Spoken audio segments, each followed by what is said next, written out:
اب ادھر دشمنان اسلام آپ صلی اللہ علیہ وسلم کی طرف وار کرنے کے لیے دوڑ رہے ہیں اور صحابہ کرام آپ صلی اللہ علیہ وسلم کا دفاع کرنے کے لیے جمع ہے۔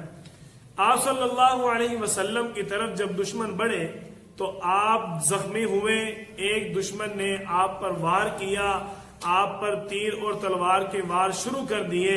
کفار کا بے پناہ ہجوم آپ صلی اللہ علیہ وسلم پر ہر طرف سے حملہ آور ہوا، جس سے کفار کے درمیان آپ صلی اللہ علیہ وسلم گر گئے۔ یہ منظر دیکھ کر آپ کے صحابہ کرام جوش اور جانثاری کے ساتھ آگے بڑھے اور اپنا سر ہتھیلی پر رکھ کر آپ صلی اللہ علیہ وسلم کو بچانے کے لیے میدان عمل میں آئے۔ سب سے پہلے آپ صلی اللہ علیہ وسلم کے صحابی حضرت ابو دجانہ رضی اللہ تعالیٰ عنہ آگے بڑھتے ہیں، آپ صلی اللہ علیہ وسلم کے سامنے جھک جاتے ہیں، آپ پر لیٹ جاتے ہیں۔ حضرت دجانہ رضی اللہ تعالیٰ عنہ کی کمر پر دشمنان اسلام کے 39 وار ہوتے ہیں، جن سے آپ صلی اللہ علیہ وسلم کی حضرت دجانہ نے حفاظت فرمائی۔ اپنی پشت پر وار کھاتے ہوئے حضرت دجانہ رضی اللہ تعالیٰ عنہ نے کہا ہوگا کہ دشمنوں، تم میرے نبی کی طرف بڑھتے ہو، پہلے میری طرف تو آؤ، ہم جو جان دینے کے لیے بیٹھے ہیں تم اس کے جان کے دشمن کیوں بنتے ہو؟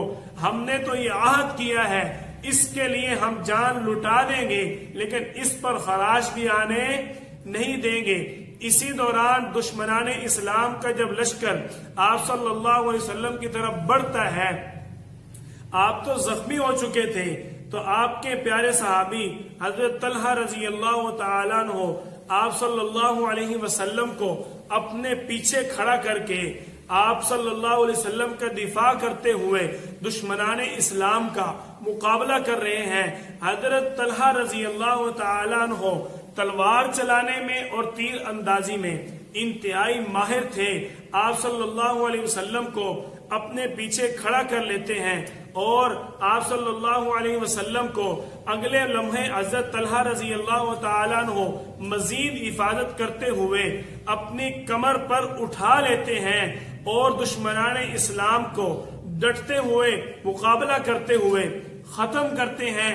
آپ صلی اللہ علیہ وسلم جب حضرت طلحہ رضی اللہ تعالیٰ عنہ کو یہ وار چلاتے ہوئے دیکھتے ہیں اور حضرت طلحہ رضی اللہ عنہ کو آپ صلی اللہ علیہ وسلم ان کی جو کمان جس کے اندر وہ تیر والی ٹوکری ہوتی ہے، تیر نکال نکال کر پکڑا رہے تھے، اور آپ صلی اللہ علیہ وسلم کبھی کبھار ایسے کرتے کہ دیکھتے کندھے میں سے سر نکال کر کہ دشمنان اسلام ابھی تک کس کیفیت میں ہے، اور جب آپ صلی اللہ علیہ وسلم حضرت طلحہ کے پیچھے سے اپنا سر مبارک نکال کر کفار کو دیکھتے، حضرت طلحہ رضی اللہ تعالیٰ عنہ عرض کرتے فداک ابی و امی یا رسول اللہ، آپ پر میری ماں قربان ہو، آپ پر میرا باپ قربان ہو جائے، آپ اپنا سر مبارک کیوں نکالتے ہیں؟ کہیں دشمن کا وار آپ کو لگ نہ جائے۔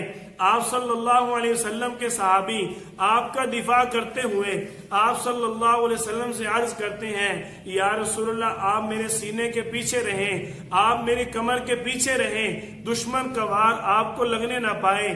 ہماری زندگی کا سرمایہ تو آپ ہیں، آپ کے علاوہ ہمارا کون ہے؟ حضرت سعد بن ابی وقاص رضی اللہ تعالیٰ عنہ پہنچ جاتے ہیں انتہائی بہادری کے ساتھ، آپ صلی اللہ علیہ وسلم کا دفاع کرتے ہیں۔ اسی دوران حضرت قتادہ بن نعمان انصاری رضی اللہ تعالیٰ عنہ آتے ہیں، آپ صلی اللہ علیہ وسلم کا دفاع کرتے ہیں، اور اسی دفاع میں جو ہی آپ صلی اللہ علیہ وسلم نے اپنا چہرہ مبارک حضرت طلحہ رضی اللہ تعالیٰ عنہ کی سر مبارک سے آگے نکالا تو آپ صلی اللہ علیہ وسلم کی طرف دشمنوں کا تیر آیا۔ حضرت قتادہ بن نعمان رضی اللہ تعالیٰ عنہ فوراً اپنا سر مبارک آگے کرتے ہیں کہ میرے حبیب کو تیر لگ نہ جائے۔ یہی تیر حضرت قتادہ بن نعمان کی آنکھ میں لگتا ہے اور ان کی آنکھ ان کی رخسار پر بہہ جاتی ہے۔ آپ صلی اللہ علیہ وسلم فوراً اپنے ہاتھ مبارک کے ساتھ قتادہ رضی اللہ تعالیٰ عنہ کی آنکھ کو واپس لگا دیتے ہیں۔ حضرت قتادہ رضی اللہ تعالیٰ عنہ فرماتے ہیں میری آنکھ میں وہ پہلے بینائی نہ تھی جو آپ صلی اللہ علیہ وسلم کے لگانے کے بعد آئی۔ آپ صلی اللہ علیہ وسلم زخمی ہو جاتے ہیں، آپ کے دندان مبارک زخمی ہوتے ہیں، چہرہ انور زخموں سے نڈال ہے اور آپ صلی اللہ علیہ وسلم بے ہوش ہوتے ہیں۔ ادھر حضرت مصعب بن عمیر رضی اللہ تعالیٰ عنہ شہید ہو کر گرتے ہیں۔ ان کا چہرہ آپ صلی اللہ علیہ وسلم سے ملتا جلتا تھا، چونکہ اس وقت جنگ کی کیفیت تھی اور کئی لوگوں نے دیکھا اور سمجھا کہ آپ صلی اللہ علیہ وسلم شہید ہو گئے۔ دشمنان اسلام نے اپنی طرف سے یہ پروپیگنڈا کیا کہ یہ مشہور کر دے ان کا پیغمبر جو ہے وہ اب قتل ہو گیا، اب وہ زندہ نہیں رہا۔ آپ صلی اللہ علیہ وسلم بے ہوش ہوئے اور گرے۔ صحابہ کرام نے آپ صلی اللہ علیہ وسلم کے گرد فوراً حلقہ بنایا، آپ کی حفاظت کی۔ حضرت علی رضی اللہ تعالیٰ عنہ اپنے دست مبارک سے آپ صلی اللہ علیہ وسلم کو پکڑا۔ حضرت طلحہ بن عبیدہ رضی اللہ تعالیٰ عنہ نے آپ صلی اللہ علیہ وسلم کو اٹھایا۔ حضرت عبیدہ بن جراح رضی اللہ تعالیٰ عنہ نے آپ صلی اللہ علیہ وسلم کی جو رخسار میں خود کی کڑی، جس کے لکڑی جو ٹکڑے آپ صلی اللہ علیہ وسلم کو یہاں چبھے تھے، وہ آپ صلی اللہ علیہ وسلم کے چہرہ مبارک سے اپنے دندان کے ساتھ پکڑ کر زور سے کھینچ کر نکالے۔ آپ صلی اللہ علیہ وسلم کی یہ کیفیت ہے۔ حضرت ابو سعید خدری رضی اللہ تعالیٰ عنہ کے والد حضرت مالک بن سنان رضی اللہ تعالیٰ عنہ آپ صلی اللہ علیہ وسلم کے اس زخم کو صاف کرنے کے لیے اپنے منہ مبارک سے آپ صلی اللہ علیہ وسلم کے اس زخم سے سارا خون چوس لیتے ہیں اور آپ صلی اللہ علیہ وسلم پوچھتے ہیں او مالک تو نے یہ کیا کیا؟ آپ صلی اللہ علیہ وسلم سے عرض کی یا رسول اللہ میں آپ کا سارا خون پی گیا جو آپ کے زخم کی صفائی کے لیے انتہائی ضروری تھا۔ آپ صلی اللہ علیہ وسلم نے فرمایا مالک جس جسم کے اندر میرا خون چلا گیا اب اس کو کبھی جہنم کی آگ نہیں چھو سکتی۔ حضرت علی رضی اللہ تعالیٰ عنہ اپنی ڈھال کے اندر آپ صلی اللہ علیہ وسلم کے زخم اور آپ کے چہرہ مبارک کو دھونے کے لیے پانی لے کر آتے ہیں۔ آپ کی صاحبزادی حضرت فاطمہ رضی اللہ تعالیٰ عنہ آپ صلی اللہ علیہ وسلم کے اس زخم کو دھوتی ہیں۔ اب ادھر مسلمان جو ہے اس کیفیت کے اندر آپ صلی اللہ علیہ وسلم کے گرد جمع ہے، انتہائی پریشانی کا عالم ہے کہ جن کو سب کچھ آپ صلی اللہ علیہ وسلم ہی نظر آتے تھے، جن کا سب کچھ میرا اور آپ کا پیارا نبی تھا، آپ صلی اللہ علیہ وسلم کی یہ کیفیت، اب ان کو کسی اور چیز کی کیا فکر ہو سکتی ہے؟ ادھر دشمنان اسلام آپ صلی اللہ علیہ وسلم اور مسلمانوں کو للکارتے ہیں۔ ابو سفیان پہاڑی پر چڑھتا ہے اور چڑھ کر زور سے پکارتا ہے کیا تم میں محمد صلی اللہ علیہ وسلم زندہ ہے؟ آپ صلی اللہ علیہ وسلم صحابہ کرام کو فرماتے ہیں اس کی بات کا کوئی جواب نہیں دے گا۔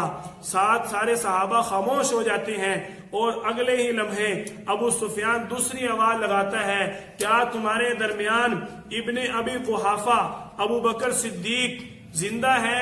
آپ صلی اللہ علیہ وسلم پھر صحابہ کو فرماتے ہیں کوئی نہیں بولے گا، لیکن ابو سفیان نے جب تیسری آواز لگائی کیا تمہارے درمیان عمر بن خطاب زندہ ہے؟ عمر بن خطاب آپ صلی اللہ علیہ وسلم نے منع بھی نہ کیا، لیکن عمر کا جوش اور عمر کا جلال تو اپنا تھا۔ عمر رضی اللہ تعالیٰ عنہ نے فوراً جواب دیا تو جھوٹا ہے، تو جھوٹا ہے، کیونکہ ہم زندہ ہیں اور تو یہ کہہ رہا ہے کہ سارے مسلمان مارے گئے، ہمارا پیغمبر بھی زندہ ہے۔ اس نے دوسرا نعرہ لگایا قل حبل، کہ ہم اپنے حبل بت جس کی پوجا کرتے تھے اس کا نام لے کر کہنے لگا کہ اعلو حبل، ہم بلند کر دیا، ہم نے اس کے نام کو ہم نے بلند کر لیا، کیوں؟ آج ان کو فتح ہوئی۔ تو ادھر آپ صلی اللہ علیہ وسلم نے اپنے صحابہ کو فوراً فرمایا اس کو جواب دو اللہ اعلی و اجل، اللہ اعلی ہے اور اللہ کی طرف سے ہر بات مقرر ہے۔ ہمیں اس بات پر کسی قسم کی کوئی پریشانی نہیں ہے۔ اس نے فوراً دوسرا نعرہ لگایا، العزا ولا عزا لکم، ہمارے لیے عزا نامی بت ہے اور وہی بت ہماری مدد کرتا ہے۔ آپ صلی اللہ علیہ وسلم نے مسلمانوں کو فرمایا اس کو جواب دو، اللہ مولانا ولا مولا لکم، ہمارا مولا اللہ ہے، ہمارا دوست اللہ ہے، تمہارا تو کوئی مولا بھی نہیں ہے، تمہارا تو کوئی مددگار بھی نہیں ہے۔ آپ صلی اللہ علیہ وسلم جب واپس آتے ہیں، حضرت ام عمارہ رضی اللہ تعالی عنہ، ان کا اس جنگ کے اندر شوہر بھی شریک تھا، زید بن عاصم جن کا نام ہے، ان کے دو صاحبزادے حضرت عمارہ اور حضرت عبداللہ یہ بھی اس جنگ کے اندر شریک تھے، ان کا بیٹا بھی اس جنگ کے اندر شریک تھا۔ لیکن جب آپ صلی اللہ علیہ وسلم کا لشکر مدینہ طیبہ پہنچا تو اس نے پوچھا کہ میں یہ پوچھتی ہوں میرے پیغمبر کا کیا حال ہے؟ لوگوں نے جواب دیا تیرا خاوند مارا گیا، تیرا بیٹا بھی مارا گیا، تیرے بھائی بھی مارے گئے۔ تو اس نے پھر بھی یہی جواب دیا میں یہ پوچھتی ہوں کہ میرے پیغمبر کا کیا حال ہے۔ یہ آپ صلی اللہ علیہ وسلم کے دور کے ایمان والی، صبر والی اور ہمت والی، جرت والی عورتوں کی یہ کیفیت ہے کہ اللہ تعالیٰ نے ان کو ایک مقام دیا تھا کہ آپ صلی اللہ علیہ وسلم کے ساتھ وہ اتنی محبت کرتی تھیں، نہ ان کو اپنی اولاد سے پیار ہے، نہ اپنے شوہر، نہ اپنے باپ بیٹا کسی بھائی سے پیار ہے۔ ادھر آپ صلی اللہ علیہ وسلم ہجرت کے تیسرے سال واپس آ گئے۔ اسی سال آپ صلی اللہ علیہ وسلم کا ایک بڑا دشمن ہے جس کا نام کعب بن اشرف ہے، یہ بھی قتل کیا جاتا ہے۔ آپ صلی اللہ علیہ وسلم کے پیارے صحابی محمد بن مسلمہ اس کو ایک انتہائی زبردست تدبیر کے ساتھ قتل کرتے ہیں۔ وہ تدبیر کیا تھی؟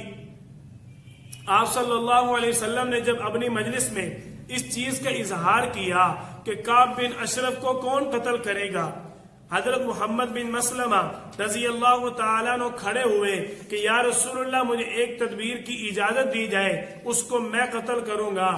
آپ صلی اللہ علیہ وسلم نے مسکرا کر اجازت دے دی۔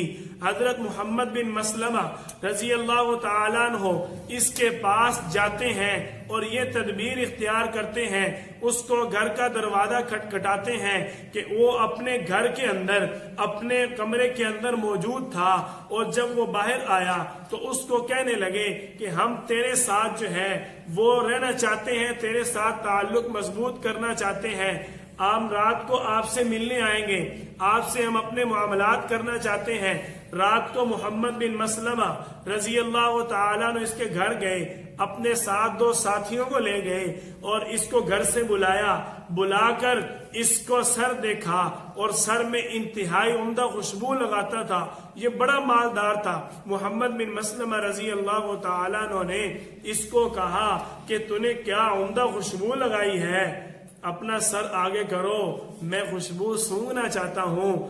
آپ صلی اللہ علیہ وسلم کے جانثار کی تدبیر دیکھو، جب اس نے اپنا سر آگے کیا، خوشبو سونگی، پھر دوبارہ تھوڑی دیر بعد اس کی تعریف کی اور اس کو جوش دلایا اور اس کو کہا کہ تیری خوشبو بڑی عمدہ ہے، میرا جی چاہتا ہے میں دوبارہ خوشبو سونگوں، اور اس نے اپنا سر دوبارہ آگے کیا، ساتھ ہی اپنے ساتھیوں کو اشارہ کیا کہ میں اس کے بال پکڑوں گا، تم دوسرے ہی لمحے اس کا کام تمام کر دینا۔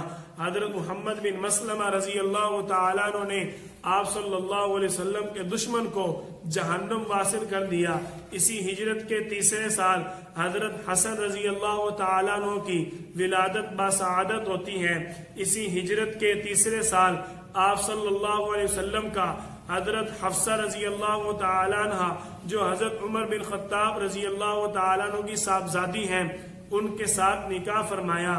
اسی ہجرت کے تیسرے سال حضرت عثمان رضی اللہ تعالیٰ عنہ نے آپ صلی اللہ علیہ وسلم کی صاحبزادی ام کلثوم رضی اللہ تعالیٰ عنہ سے نکاح کیا۔